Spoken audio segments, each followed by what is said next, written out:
One time, Rabotai, I had this chidush, mamash, worth $1 million a day. I'll give it to you for free, as long as you remember what it says when you read Korbanot. When they made these incense offerings, the Mishnah in Avot, right here, telling you, what's the end product? Smoke came out, reached the sky.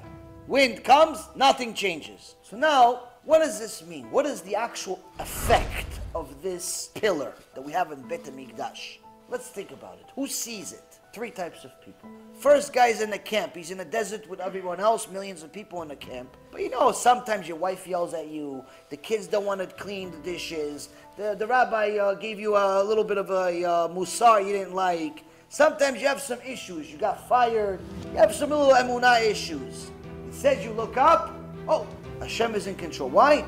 This is 100% a miracle. So you see Hashem at work. It's not like a hidden miracle or a miracle you have to look for. It's mamash, a miracle in front of your eyes. There's a wind, there's Irma, the wind over here, and the thing's not moving. It's Hashem at work. Baruch Hashem, you don't have emunah issues anymore. Why?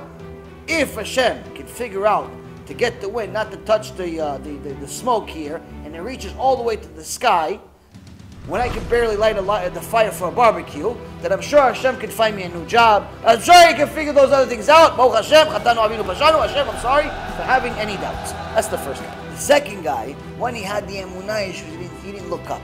He just left. He's like, he's just one of these people. We got so much rage. He said, the hell with it, and he just left. You know one of those people? They don't want to talk about it. I don't want to talk about it. They just run out of the house like a little mouse. They run. Okay, he ran away. But you know, after a while, you run, you get tired. What do you do when you get tired? You look back. How long have I gone? He's in the mountains already. He's looking back and he sees Am Yisrael in the camps, in the desert, millions of them. You can't miss it. See millions of them over there at the camps, there's Tata.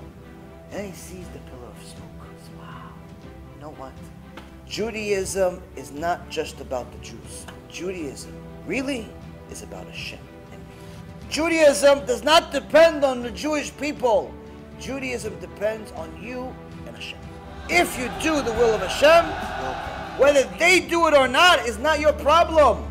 Of course it says, Kol Yisrael Aravim Zeh Lazeh, everyone's responsible for each other. But bottom line, if they are all Reshaim, they don't want to do anything, they want to wear Avodah Zarah on their head, they want to drive on Shabbat, they want to eat non-kosher, they want to steal, they want to do all these different things. You do tshuva, you okay? Says, I see the pillar and I realize, a miracle. What do you mean a miracle? Hashem is in control. He goes back to the camp. So the first guy had emunah issues. You gave him chizuk. Second guy almost left the derech. He did kiruv. You brought him back. He did tshuva. Who's the third guy that sees it? The goyim. The goyim would look from far away and always wonder, why does Hashem do so many miracles for Am Yisrael? Why does He make them Nobel Prize winners? Why does He make this little country make so much noise? I mean, technically, there is statistical error. We should never hear about the Jews. There's, 15, 20 million of them? How many? Out of 8 billion people? It's not even a rounding error. When you say 8 billion, you don't literally mean 8 billion. It's probably 7.96 billion. So you round off the extra 40 million to just say 8 billion. Meaning that the 20 million is not even a rounding error. You should never hear about any Jew. There's many countries that are much greater in size than Israel. You never heard of them.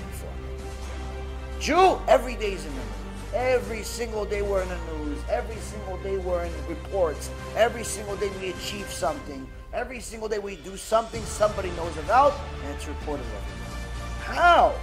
The goyim are always asking, why are they rich? Why are they smart? Why are they this? Why? Why are they so confident? And then they see the pillar of smoke of the Beit HaMikdash or the tabernacle. It's doing the will of Hashem. Look, we're not doing any smoke. What do we do? We're worshiping an idol. We're worshiping Buddha. We're worshiping some idiot that died 2,000 years ago. What are we doing, the goyim? What are we doing? Nothing. We're investing into businesses, into money, into material, and doing all of the things that God's giving us, we're using against them. The Jews, at least, they're doing the will of Hashem. Look, they made a smoke. They have a Beit HaMikdash. That's why Hashem does what they want. Hashem gives them a reward. So what you do now? You had emunah with the first guy, kiruv with the second guy, with the goyim, kiddush Hashem. You sanctified Hashem's name. So here we see 3 good, amazing things from one maaseh, from the smoke. That's not the chidush though. That's just the reality. What's the chidush? The chidush is what happens when you make a mistake. Why does Rabbi Yehuda say chayav mita? Why is Hashem saying it's din karet? Karet, it's one of the 36 worst possible sins you could do on earth. Why? For the same exact consequences.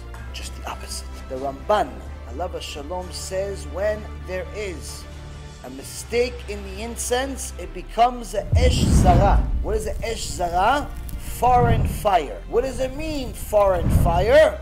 Foreign fire means fire but no smoke. The incense makes a fire. It's a natural thing. You put it on things, it makes a fire. No smoke. The pillar doesn't reach the sky. Okay, so what? Let's see what happens now. First guy that had emunah issues because of the kids, because of his wife, because of his rabbi, because of his son, because of his this, because of his dad, and he lost the job and everything else. He looks up, he sees nothing. He was looking for something and he found nothing. Shem Echem, the guy's going to go off the derech now. The guy is going to get worse. He went from bad to worse now. He's going to go off the derech. He's going to go to the mountains now. He's leaving. I've had it. I'm not doing it anymore. It's too much for me. It's it. Done. Second guy, he already left. He turns around. What is he seeing? Nothing. He sees the Jews. But he doesn't see Hashem. He doesn't see the smoke. He doesn't see the miracles. So yeah. That's why I left, because of all these people that were doing that and this to me. Good decision. I'm continuing. You lose a Jew forever. Shem Echem. Third is the Goyim. The Goyim look up and they say, why does Hashem, why does God make so many miracles for this nation, this little tiny nation? Why does he make so many miracles for them? They look up, they also see nothing. And now they say, maybe God's making a mistake. Shem Echem. Maybe there's no God. Now we went, instead of doing chizuk for emunah, kiruv for the rechokim, and kiddush Hashem in front of the goyim, we've achieved the exact opposite. Instead of chizuk, the guy got off. He's gone. Instead of kiruv, we just now lost a Jew. When you lose a Jew, it's like you destroyed the entire world. When you have chilul Hashem, according to the Torah, for chilul Hashem, hayav mita. Chilul Hashem, death penalty. This is why, Rabotai, Rabbi Yehuda says, you make a mistake with the incense offering, it's death penalty. Why? It's chilul Hashem. You lost a Jew.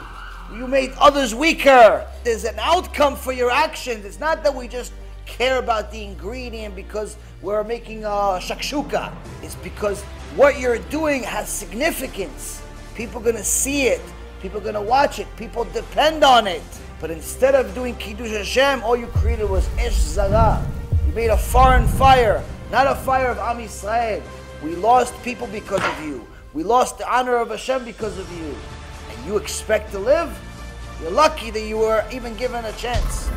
But once you do such big sins, there's no tshuva. Only tshuva is in a hot place. So, Rabotai, you read this 3 times a day. 3 times a day.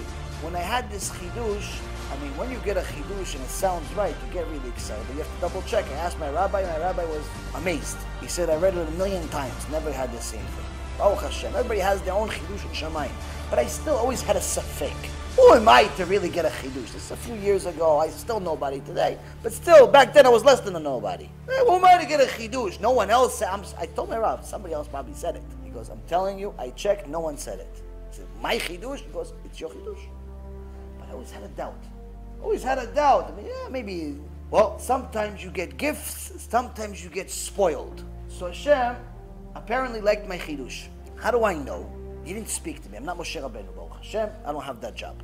But he did speak to me in a different way. How? For the next few days, I'm having this doubt in my mind. Should I say it in the shiur or should I not say it in the shiur? I'm not sure, even though I have the okay of my Rav, even though it agrees with the Chachamim, it agrees with the Ramban, it agrees with the Mishnah, it agrees. It's not contradicting anyone.